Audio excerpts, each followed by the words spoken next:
What is going on, my friends? Twisted Tower. Do you want to do it with dot team? So you have a dot team with MK11 Scorpion, but at some fights MK11 Scorpion is not really that efficient at low fusion due to this piece. 100% resistance to fire, and then actually get healed from poison instead of losing. This piece is not really great for dot teams, and in some fights one of the enemies will have it, in other fights two of the enemies will have it, and so on. So if you want to build a team that actually goes around that piece and bypasses it, you can use two of the members of the real deal team, Melina and Scarlet. They can be any fusion, it doesn't matter. And the third character can be somebody who has X-Ray with Team Bleed again. Now, this is the equipment I have on Kenshi. The point of Kenshi is get to X-Ray, then do X-Ray, and then start his combo basic thing. The reason why you want to do that is because you want to buy some time while you're doing your combo stuff, sequence of hits. They'll be losing health, and at the end of the day, they'll be tagging with nothing. That's the name of the game. So, they're going to lose around 50% health thanks to Assassin's Scarlet passive, and then another 50% health, or let's say another 45 or something, thanks to MK1 Kenshi X-Ray. And that's if you only do it once. And if you do that, they're going to die. It doesn't matter how much health they have. You know, dots work per percentage. They don't have like a specific number. So basically they're going to die. The first thing that I'm going to do is I'm going to show you the strategy with nothing on Assassin's Scarlet, and then I'm going to show you how you can make sure Assassin's Scarlet can almost kill them all by just using one or two pieces. It's not going to be difficult, but the first time I'm going to use that team will be without anything on Melina and Scarlet. Once again, they can be Fusion 0, MK1 Kenshi can be Fusion 0, the equipment is all about breaking block and having power generation, and more or less that's it. Okay, let's jump into this fight so I can show you how the strategy works. Of course, Hanzo Hasashi doesn't have much health, but you can imagine he has 500,000 health. It works the same way. It doesn't really matter. You need to get to 3 stacks of Kenshi's passive, and then you should unleash the hit sequence. Okay, let's see now what's going to happen. I need to get to X-Ray. The problem is that X-Ray is going to kill Hanzo, so I have to be careful not to kill the rest. Okay. Alright, from this point on, I don't want to really do X-Ray now. If you want, you can do X-Ray now, but what I prefer to do...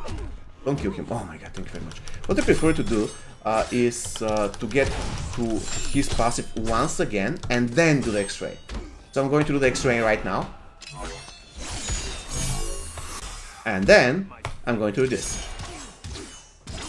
The point of all this exercise is that you do the X-Ray, and then you have power to unleash these hits, which buy you time. Look at it, Scorpion is melting while you're doing the whole exercise, and at this point your enemies are going to be dead. So all you need to do is just to more or less do one X-Ray and then unleash your combo sequence, and then they'll be bleeding in the meanwhile. They're going to die. However, if you're feeling uncertain, you can do the X-Ray immediately. You don't have to feel the combo and your stuff, etc. Now, there is a way to do this strategy even easier. And if you have the Torture, any fusion, I don't want to use it now, but if you have any fusion, you can use it on Assassin's Scarlet so that you can boost her damage. Look at this, 30% more bleed damage. If you have her epic armor, any fusion, you can use it as well. Let me show you. Her armor is right here. I don't have it maxed out, I have it Fusion 7, but once again, even if you have it Fusion 0, that's fine, because it's going to be extending the duration of the bleed. And then I will be using, for this particular example, I will be using this piece, which is right here. It is called Salamander Gloves. Where are you? Come on, where are you? I forgot which tower it was. But if you happen to have it maxed out, unfortunately it has to be maxed out. But after all, it is a uncommon piece, so it's not that difficult to max out. If you have this piece, the whole strategy is going to be much easier. All you need to do is just do one X-Ray. You don't even have to go for, after get the X-Ray, get another 3 combo enders. You don't need to do that, because Assassin's Scarlet is going to be even stronger now. It's going to take more than 50%, probably about 60% of their health. Now, I will unlock this sequence, and then immediately I will follow by X-Ray. So I won't bother to do another 3 combo enders, because he can tag out, there's a lot of uncertainty surrounding it. So, I will get to X-Ray now. Okay. I'll definitely do just 2 combo enders to be on the safe side. No, just 1. Oh, he escaped anyways. That's unfortunate. Anyways, the point now is I want to know how injured Classic Scorpion is going to be. Remember, Classic Scorpion never tagged. He never tagged. So I want to know at what health he's going to tag in. Look at this, he's already really dark red. He's taking a lot of damage. Come on, tag him. You see, Classic Scorpion tagged in at 1% health. He never tagged in the game ever. He tagged in with nothing. So all you need to have is one particular piece, green piece. If you don't have it, use the Torturer Fusion 0, and that will be more than enough to more or less kill them all. Now there is another strategy which is let's say even easier to do. Instead of MK1K, you should be using Slasher Jason, but I'm going to showcase it on my beginner account. See you in a second. Alright guys, there you go, my beginner account. I won't be fighting extremely difficult fight as well. I'm just battle number 2 in Fatal Tower because I don't really play on my beginner account. But I wanted to show you the same strategy with low fusion characters, low level characters. However, we have Slasher Jason. He can be fusion 0, so as long as you have him, this will work. Now, you should have already the time travel cool factor. This piece works at fusion 0, and probably you also have the Midnight Stalker curse because it's fusion 0 on my beginner account. The point is here, under 25% health, Jason applies stun on the opponents and enters frenzy for 5 seconds.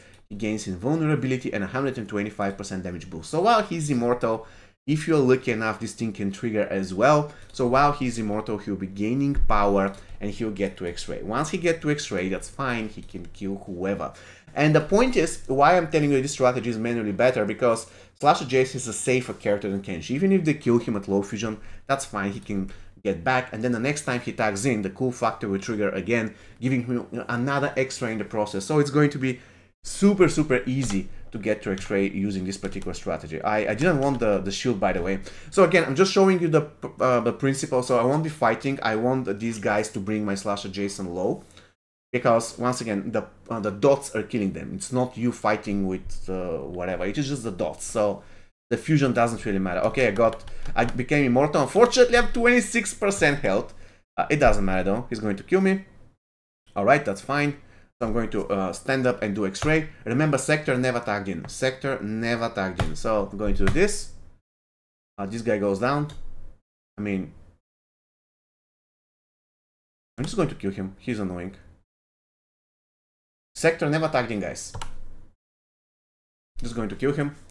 I could have played this much better, but the principle is the same. There you go, 1% health. So he tags in with nothing, he's dead. This is how easily you can basically kill your enemies if you have this team at any fusion, if you have this equipment.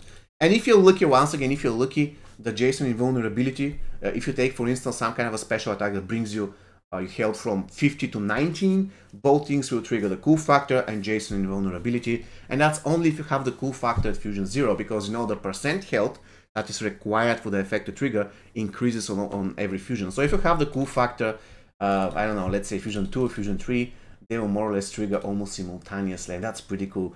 So you'll be immortal and you'll be generating power, so that means a free X-Ray. Super good strategy. Alright guys, so this is going to be all for you today. See you next time and have an amazing rest of your day. Take care.